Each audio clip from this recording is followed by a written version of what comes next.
What's going on, everybody? Look, I apologize for last night. I was gonna go live, but I had, like I said, I was coming back from Nashville, and I was dog tired. I'm not even gonna lie to you. I was dog tired, and I didn't have enough time to throw everything together. I was gonna try to do that, but I don't want to give y'all a half-ass show. I want to give y'all the real deal. That's what you deserve, and that's what I want to give. So, that's why I had to, go ahead and make it for today instead. And I just wanted to make sure. I hope y'all accept my apology, but we're gonna definitely get into this because there's a lot that I got to say, and I know quite a few people have already spoken their piece, and now it's time for me to speak mine.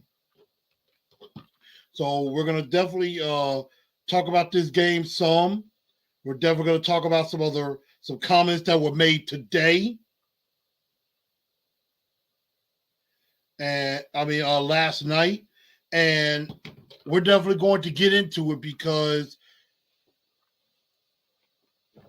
right now this this Titan team is in some trouble. They are in some trouble.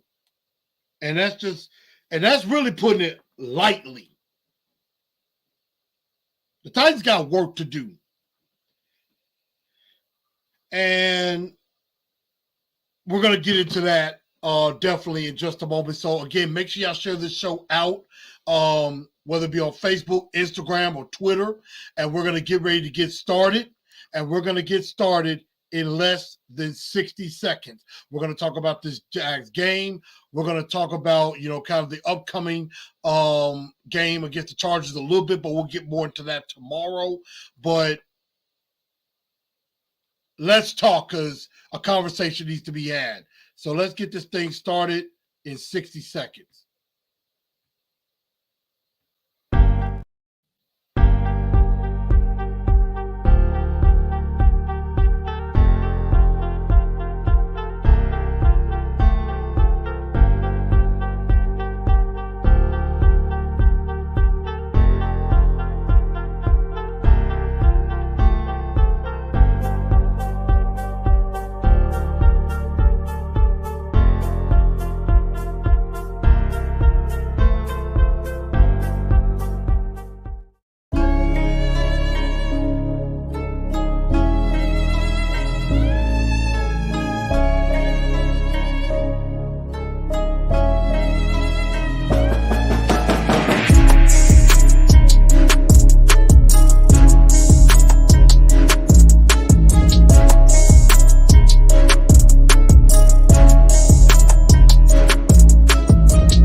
Good evening, Titan Nation. How's everybody?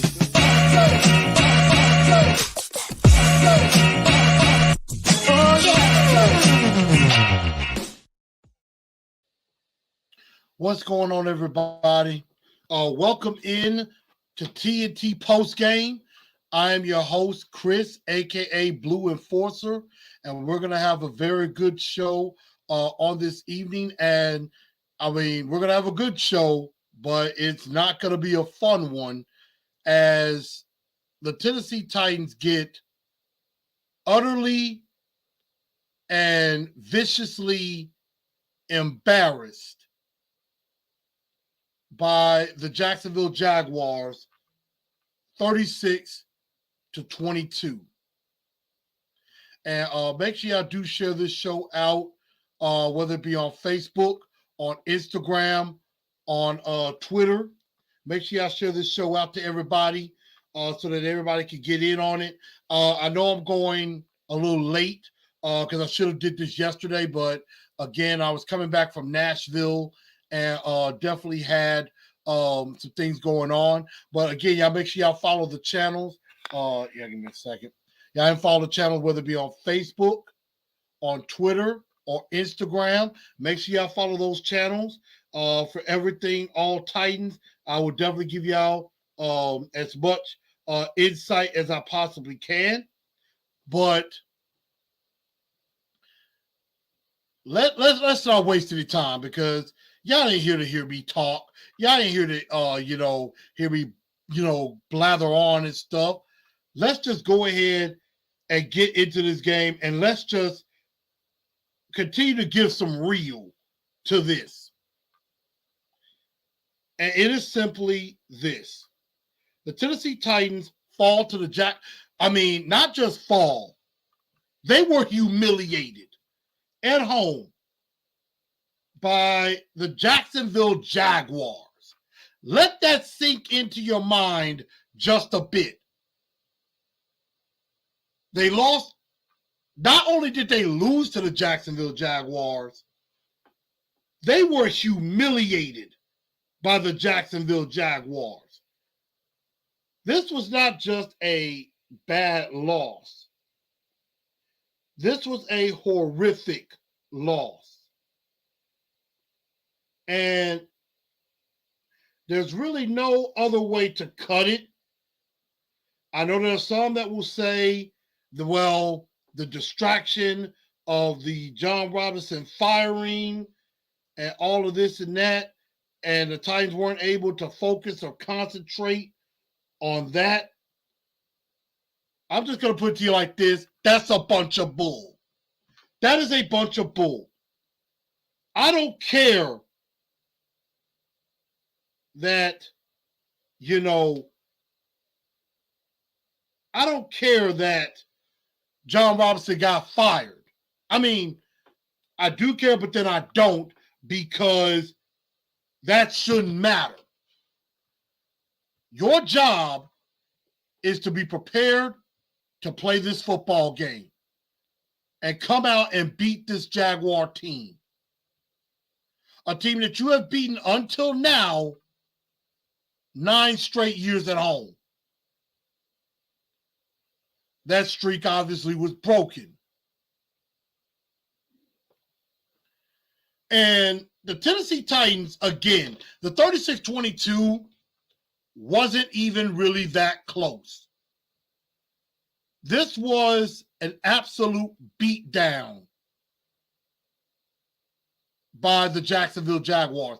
They dominated this game from about the second quarter on. Now, the Titans started off fine in the first quarter. But after that, they did absolutely nothing.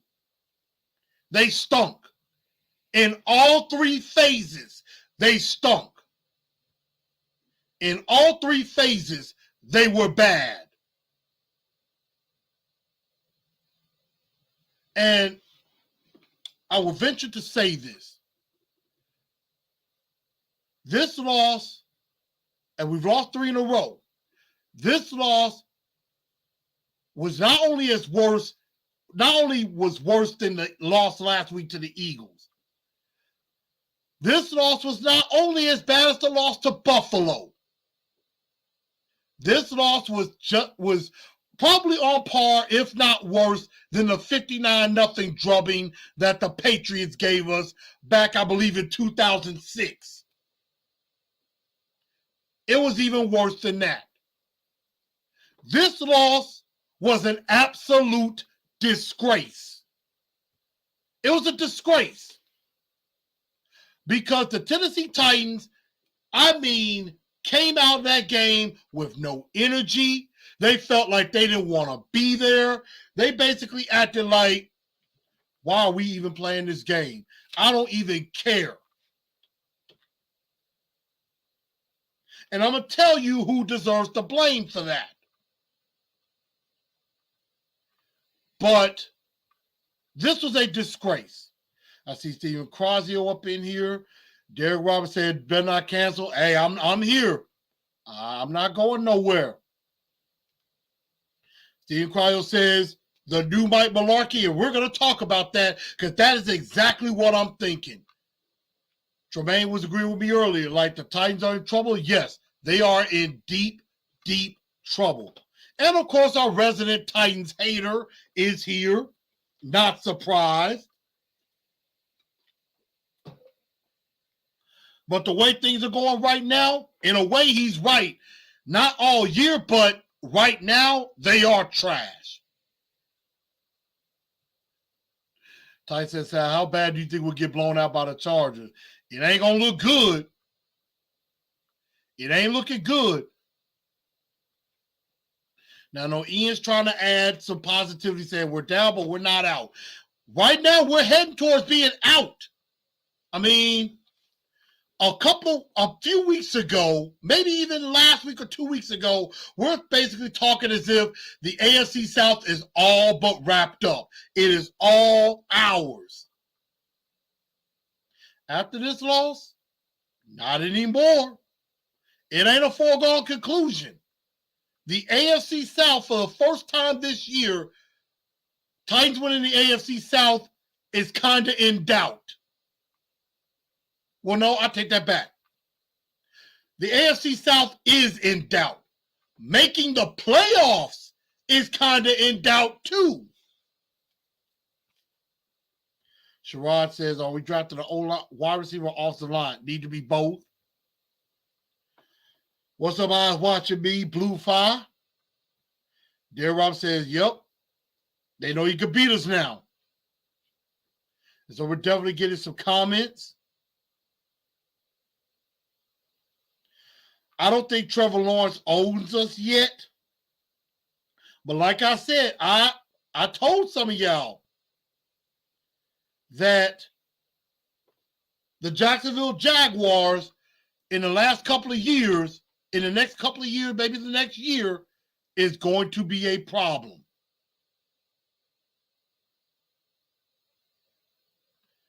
So, yeah, I said that this was going to be a problem.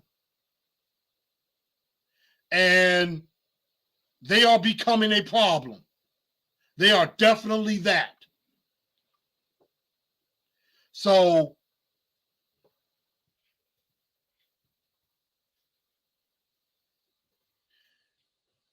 let's just get into what we came to talk about. And that's the good, the bad, and the god-awful. Because this is a disgrace. You heard some boos in the crowd. And it was warranted. It was very well warranted. And it was well deserved. Because this team played like absolute garbage. They did. They played like garbage.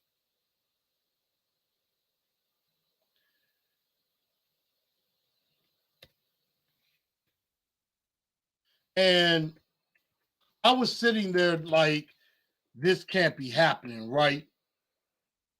But it was. It was exactly what happened. It was exactly what happened. This was humiliating. It stunk. And I'm going to show y'all an image.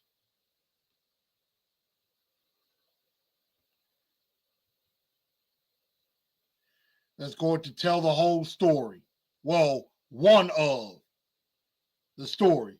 But this is a disgrace. It was a disgrace. It was bad. It was really, really bad. And I had never been more humiliated, embarrassed,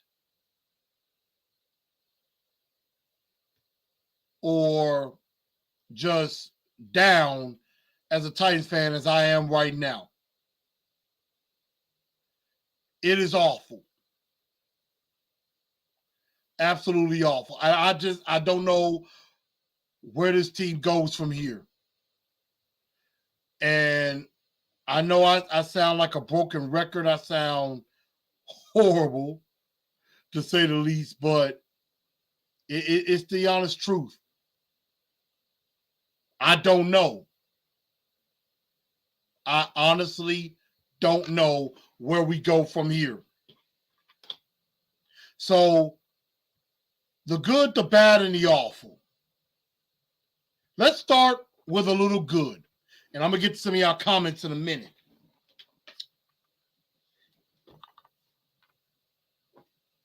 Chig and Hooper doing work. That is the good. Chig and Austin Hooper are doing some good work because Chig had 6 catches, 45 yards, and a touchdown. Hooper had 5 catches for 68. Those two are not the problem. And they're looking good, and I think you can build on this. Chig is slowly starting to become a player. Is becoming a player. A serious player. And I think I think Hooper, with a better offensive coordinator, would be used a lot more. But that's all the good that I have with Chig and Hooper doing work. And Nick Westbrook-Akita caught a touchdown. That was cool. But now to the bad. What are the turnovers? Extremely uncharacteristic of the Tennessee Titans. The Tennessee Titans usually are very good at taking care of the football. And Sunday, they did not take care of the football well at all. 4 turnovers, 3 of them in the first half. All of them led to 20 Jacksonville points. That's basically how they scored all their points.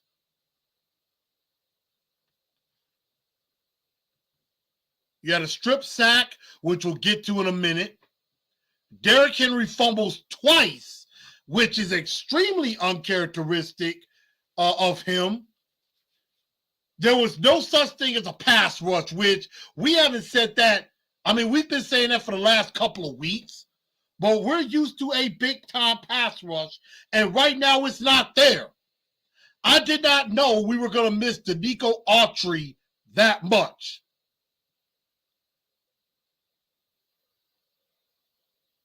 But we do. I like that. Get chiggy with it. Yeah, I like that. But the pass rush, non-existent.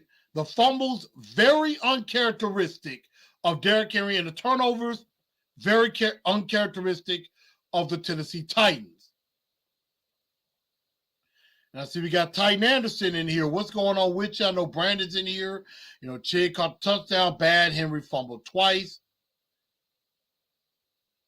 Like Ms. Jackie said, yep, we beat ourselves with turnovers. And, again, this was not really all about the Jacksonville Jaguars. This was more about us and how bad we were, which leads to the god-awful. And we start with the double Ds. Todd Downing and Dennis Daly. Or Dennis the Dud Daly and Todd Bud Light Drowning. These two guys are killing this football team single-handedly. Todd Downing is horrible at his job. Let's just call it like it is. He's horrible at his job. Don't know why he is still the offensive coordinator today. He should be fired, but I suggest you all buckle up and prepare to be disappointed. Dennis the Dud Daly. Nothing else needs to be said. Helped give up that strip sack that led to a score. Dennis Daly practically gift-wrapped a touchdown for the Jacksonville Jaguars. And again, I said it before and I'll say it again. Dennis Daly is the worst offensive lineman in the NFL. He is the worst offensive lineman in the NFL. The worst. This guy has given up 11 sacks. Let that sink into your head. 11 sacks.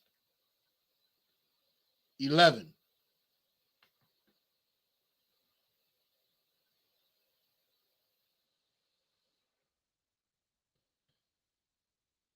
Tennessee Titans, I believe, have only given up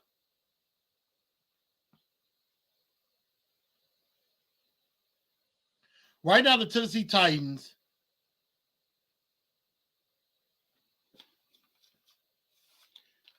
have given up. Let me see. It says that the Titans have given up 35 sacks on the year. 35 sacks. Dennis Daly is responsible for 11 of them. Let that sink into your mind one more time.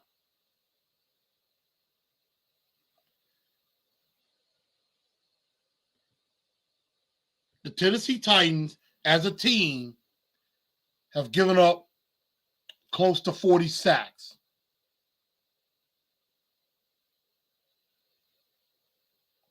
Dennis Daly has given up almost a third of those sacks. A third. 33% of the sacks that the Titans have given up have been given up by one guy alone.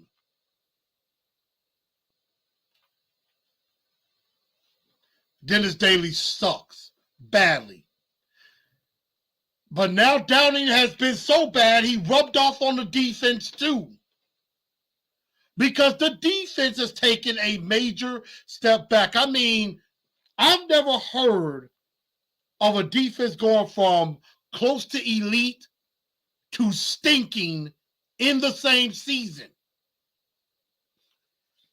And it seemed like ever since the Kansas City game, this Titan defense has never been the same. Ever since that game, the Titans defense has never been the same.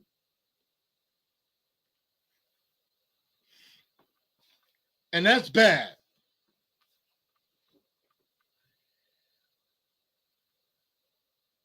So, I mean, this defense has no pass rush, can't cover anybody. And the defense is banged up. Some of the worst possibilities have happened.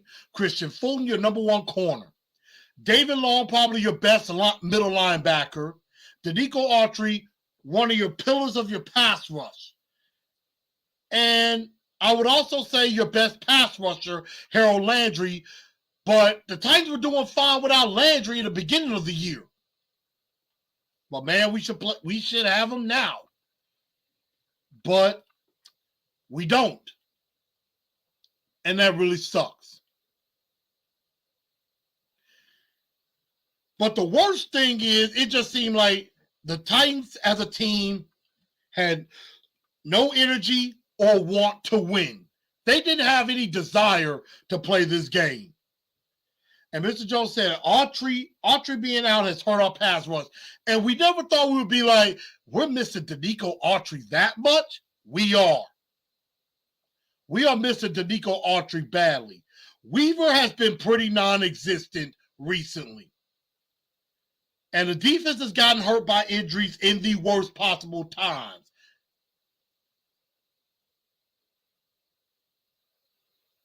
And I'm going to get to some of y'all comments in a minute. But I like this comment from William Young.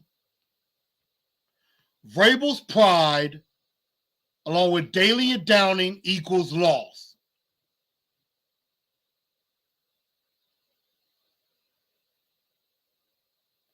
And that is pretty true. That is pretty true. That week 6 bye, it came at a really bad time. Because you had no time You have no time to heal. You have no time to rest. You got to keep playing. We had a very early bye week, and it did hurt. Steven Quazio, Vrabel refuses to do anything about the double Ds. And that's what we're going to get to next.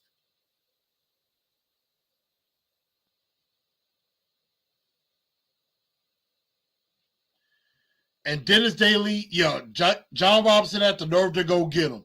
Yep, that one. Now, that one is definitely on John Robinson. No doubt about it. I will not disagree. King Braylon said the defense has been so fatigued and the offense is 3 and out with no breaks. Yep.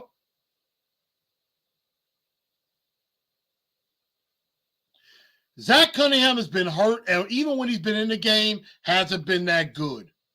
Philip Maddox with a super chat, and I appreciate it. The awful is Daly. He creates more open holes than Prime Ron Jeremy did in the 80s. Oh, my God. Yo, I mean, Dennis Daly is horrible. He is absolutely horrible. Derek said, when Belichickian goes wrong. What's up, AZ Mick? And Mr. Jones says, the John Robinson firing was on the player's mind. It took away some of the focus. And see, I will say, I do put a little bit of blame on Amy Adams-Strunk because she created that distraction. She created the distraction. She kind of lit the match, so to speak. But I will say, for yesterday's game, even though Amy Adams-Strunk lit the match and started the fire, A.J. Brown kind of threw a little bit of gas on it. But this loss is all on one man, Mike Vrabel. You don't have John Robinson to blame anymore because he's gone. This was Mike Vrabel's fault. This was seriously Mike Vrabel's fault. I understand there were distractions. I get it. The firing of John Robinson hit everybody. But this is why this is Mike Vrabel's fault. Because Mike Vrabel's job is to prepare this team to play. Doesn't matter if any distractions are going on. You're supposed to be able to block that out and play football. And Mike Vrabel did not have this team ready to play football. And they came out with no energy, no focus. I mean, early on, they started off fine. Derrick Henry had 121 yards rushing in the game.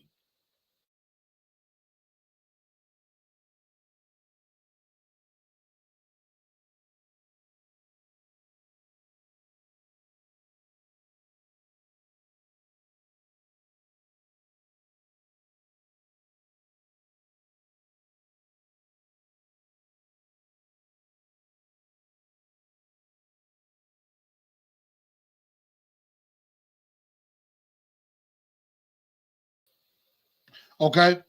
Sorry about that, everybody. I don't know why my mic just went out just quickly, but Derrick Henry had 119 yards in the first half. 119. He had 96 yards in the first quarter, 23 in the second. He had just 2 yards in the second half. Two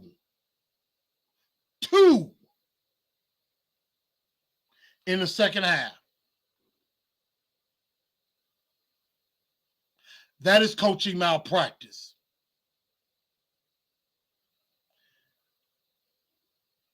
This is all Mike Vrabel's fault.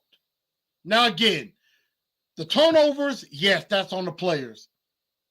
Dennis Daly messed up on that strip sack. Even when Chig chipped him a bit to give Daly time to get out there, Trevon Walker just waltzed right around him and got the sack. Derrick Henry's 2 fumbles. The Ryan Tannehill interception was bad. No doubt about it. No communication.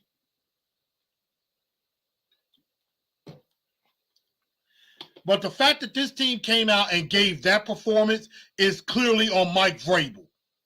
He did not have this team ready to play. He did not have them focused when they should be. And it seemed like he had no answer. Just seemed like, you know what? What can I do? You could make some changes. But I'm about to play y'all a clip that's going to really make y'all mad.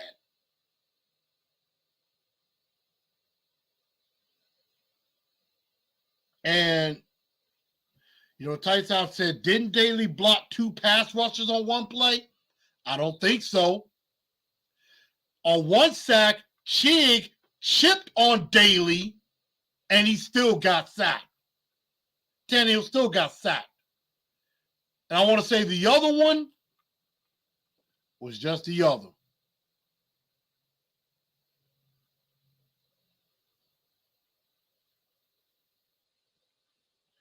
And Derek Robb says, Miss Teresa still thinks Dennis Daly isn't the worst offensive lineman. And again, I have tweeted with Miss Teresa about that. And and y'all know I love Miss Teresa. I love Miss Teresa. But I couldn't disagree more. Obviously, this is an indictment on LaRaven Clark and Dylan Raiders that you won't even make a change. And so, again, if y'all thought y'all were mad before, get ready to be even more upset at what Mike Vrabel had to say. Because, again, this was his fault. Not having this team ready, losing 3 in a row, this is on Mike Vrabel. And this is what he had to say on the Mike Vrabel show last night, a question asked by a fan. Another Twitter question. You said in a recent press conference that you're open to the idea of things that need to be made in terms to improve the team. So where are you currently in the idea of organization changes, coaching changes? We're not going to make any coaching changes during the season. You know, those are things that I evaluate at the end of the season. I see what's being taught. You know, I have the luxury of going into each and every room. I hear what's being coached. I hear the details. I hear the design of each and every play. So that's not something that I'm going to be doing right now. But again, we'll evaluate everything at the end of the season, and go from there. You just heard it out of the horse's mouth. He's not going to make any changes, y'all. Todd Downing's here to stay. It seems like Todd Downing could do no wrong in Mike Vrabel's eyes. Derek Roberts says, the kiss of death. And I think so. Alex says, I've been saying it for a long time, Vrabel's ego will cost us everything. And see, I said that too. Mike Vrabel is an egomaniac, and you can tell. This is again why this is Mike Vrabel's fault. Mike Vrabel is allowing all of this to happen. He is allowing Todd Downing to continue to be the offensive coordinator and Lee said this on his podcast, Arthur Smith left this team as the number 3 offense in the league. We have since become the 29th ranked offense in the league. Damn near close to dead last in the league in less than 2 seasons. Todd Downing has completely destroyed the offense. And he has done it single-handedly.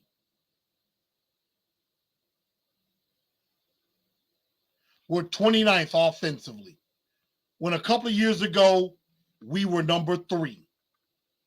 And Mike Vrabel has allowed this to happen.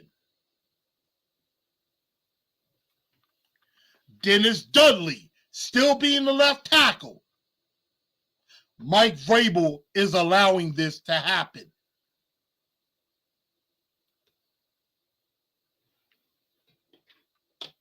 He is letting all of this happen. And the fact of the matter is this. I can honestly say, as long as Mike Vrabel is the head coach of the Tennessee Titans, I am sad to say, I just don't think Todd Downing's going anywhere. And I hate saying that, and I feel I want to just slap myself for saying that, but it seems like it's the truth. As long as Mike Vrabel is the head coach of this team, Todd Downing isn't going anywhere, because Mike Vrabel is stuck in his ways. He is stubborn, and he just won't let it go. Because, again,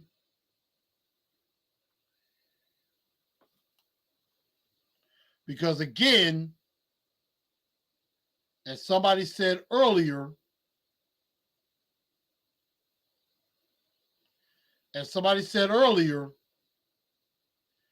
Mike Vrabel has become the new Mike Mularkey. That is exactly what he's doing. We are losing a grip on the AFC South. This season is falling off the rails quickly. And Mike Vrabel is not doing a damn thing to stop it. This is where you look to your head coach to stop the bleeding. Right now, we are bleeding out, and Mike Vrabel is not trying to stop the bleeding. He is just letting it continue. He is letting it happen.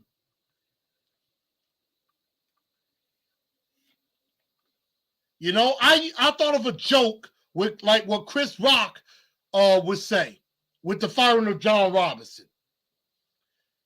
I ain't saying I would have done it. You know, he basically was referring like what he said about what Chris Rock said about OJ and that trial with his wife, and then Goldman. He was like, Chris Rock said, I ain't saying I would have killed her, but I understand.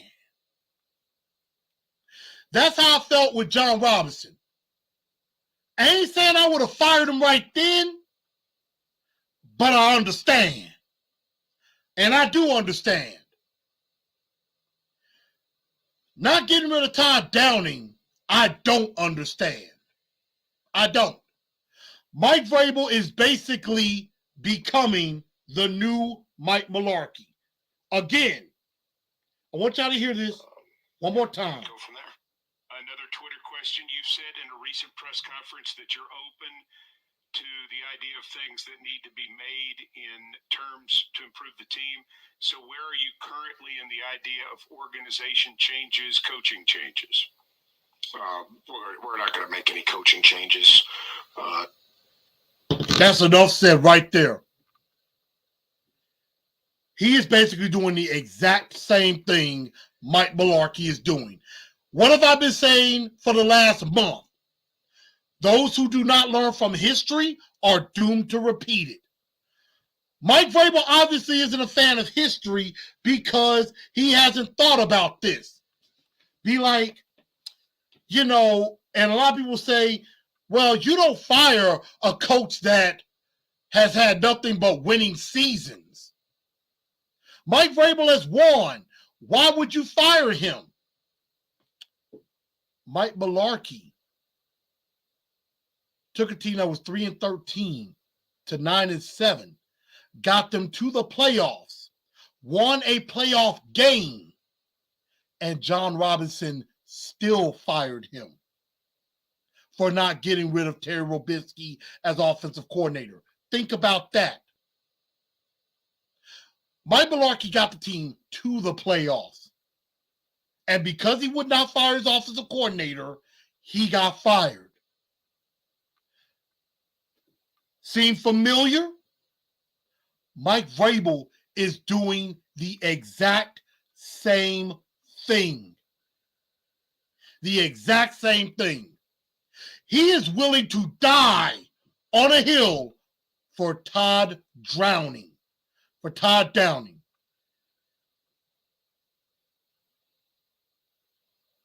He is willing to die on a hill. Tighten up low. What's up with you, my friend? He is willing to die on a hill for Todd Downing. And Steve Carter says the next GM is going to force Mike Vrabel to make a choice. And we already know his response. Mike Vrabel's going to say, I quit.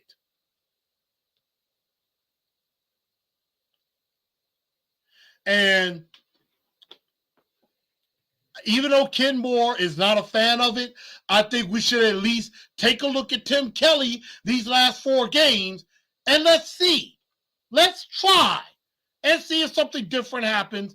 But again, he is the passing game coordinator, so he has a little something to do with the passing game. And the passing game hasn't been great. So, again, this is what I would do. He said he would evaluate in the offseason. Here's the thing, though. What happens if we don't make the playoffs? Because that could actually happen. Teleo Kick says, I'm heading to L.A. Pray the guys come out and play hard. I don't know. That might be a sad trip to L.A.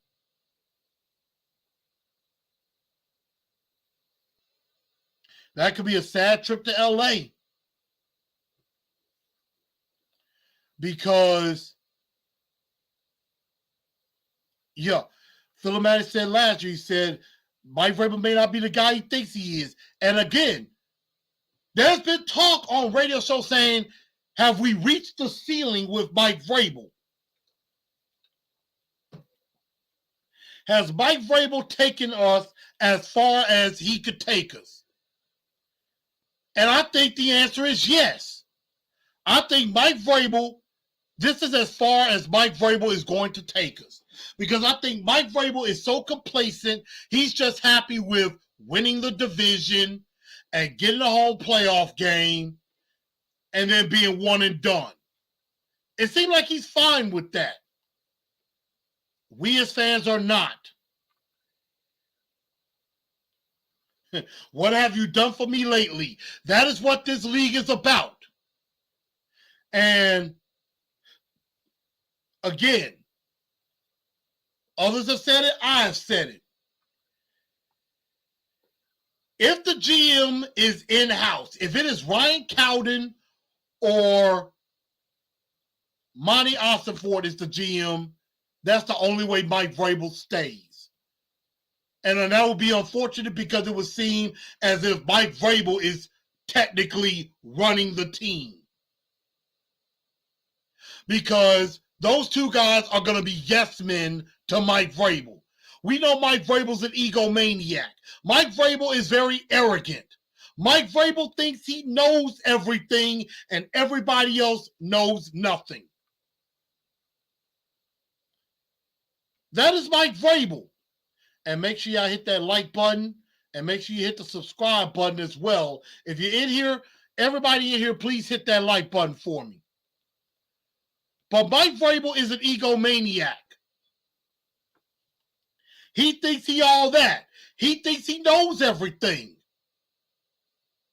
And Monty Ossenfort or Ryan Cowden, they will be yes men to Mike Vrabel. Mike Vrabel will ultimately be the de facto general manager. He's going to want things his way or the highway.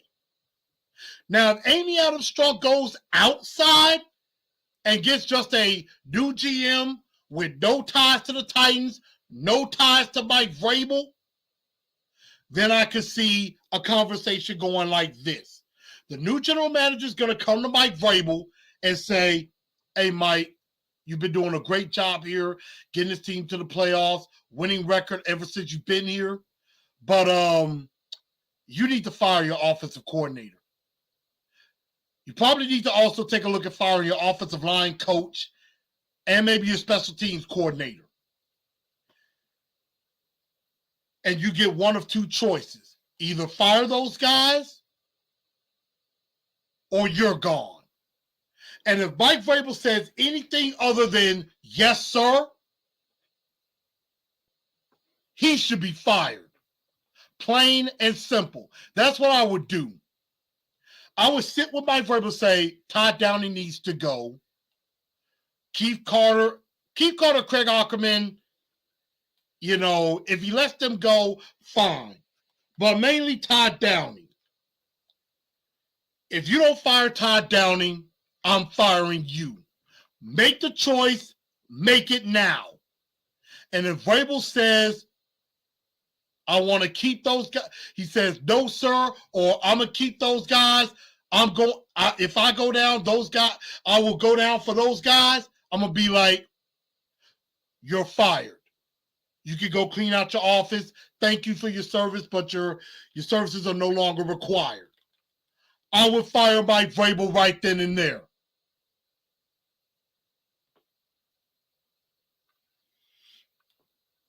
And of course, some, like Burning Devil, would say, fire that damn new GM if he ever threatened Vrabel.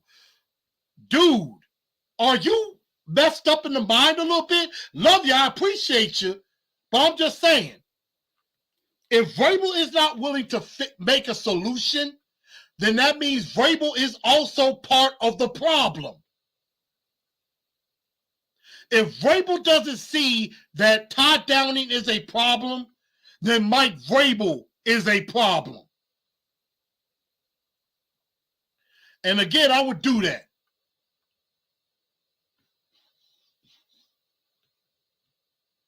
But unfortunately, Philip Maddox is right. Even if Vrabel does fire Downing, he's not going to really look outside. He's going to just do the okey doke and make Tim Kelly the offensive coordinator. Now, Kelly might do better. He probably won't. Because Mike Vrabel is so down for, I only want guys I know and I trust. Yeah, he will not interview better candidates. And that is sad.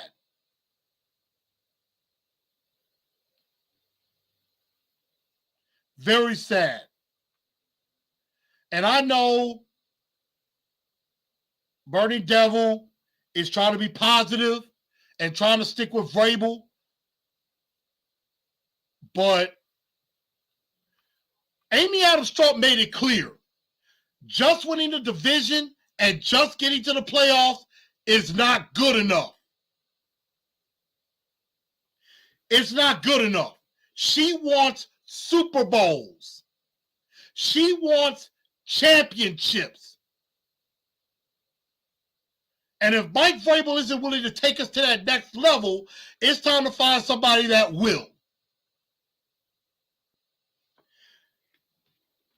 Burning Devil, if we go far in the playoffs, then so be it. If we win a Super Bowl, then that might justify keeping Vrabel.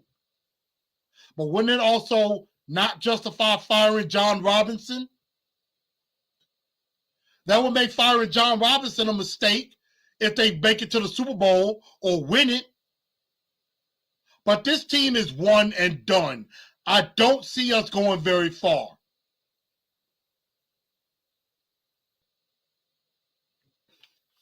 So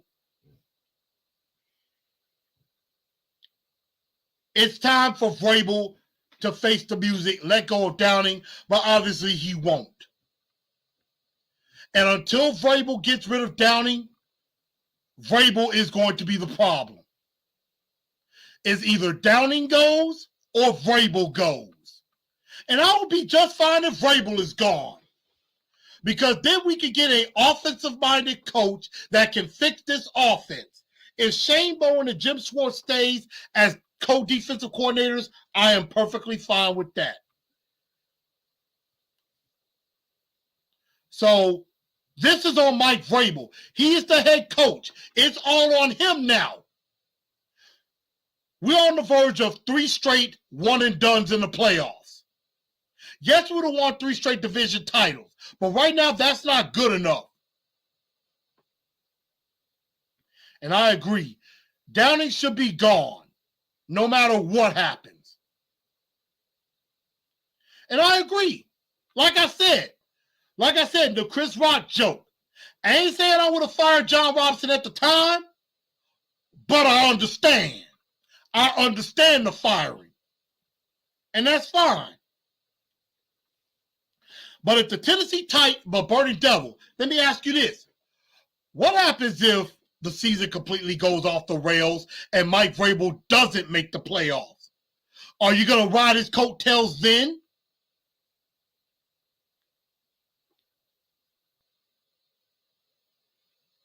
So if we don't make the playoffs, Vrabel's got to go.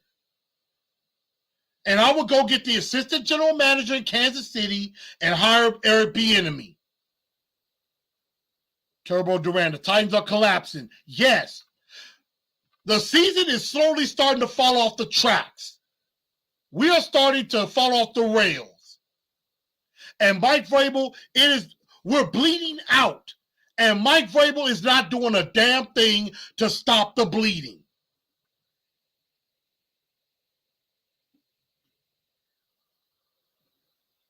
And Josh Reyes says, why not do it now?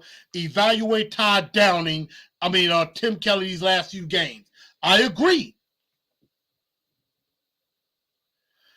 And now Burning Devil is saying what others have said, blaming the injuries. Okay. I understand we're hurting with injuries. But was anybody saying anything about all the injuries last year when we used 91 players, but we still got the number 1 seed?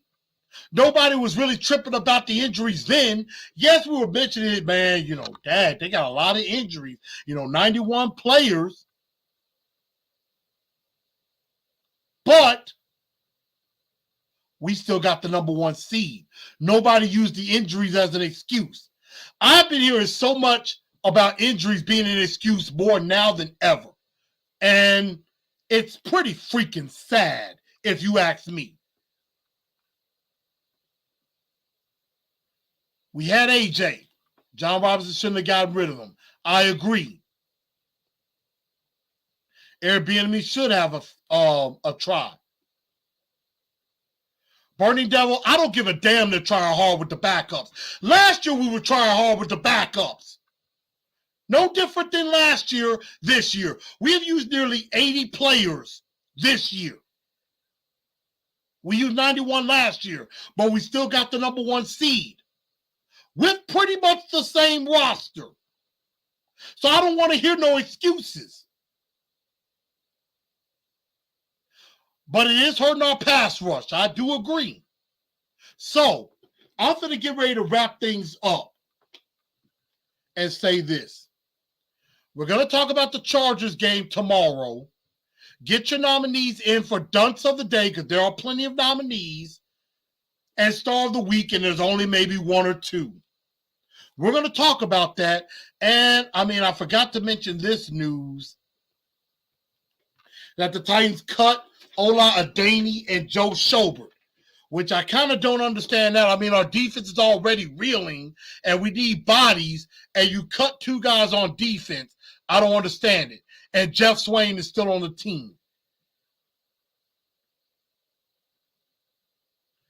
So right now, Amy Adams Strunk again has said, right now we're not good enough. And right now, I'm pointing back to Vrabel now. John Robinson was one blame. Amy Adams Strunk lit the match with the distraction, lit the fire. A.J. Brown kind of pissed on it a little bit.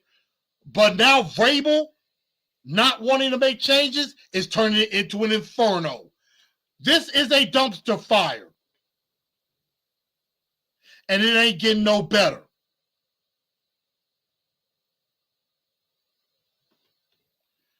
Turbo Duran, I appreciate that. I try my best to know everything I can.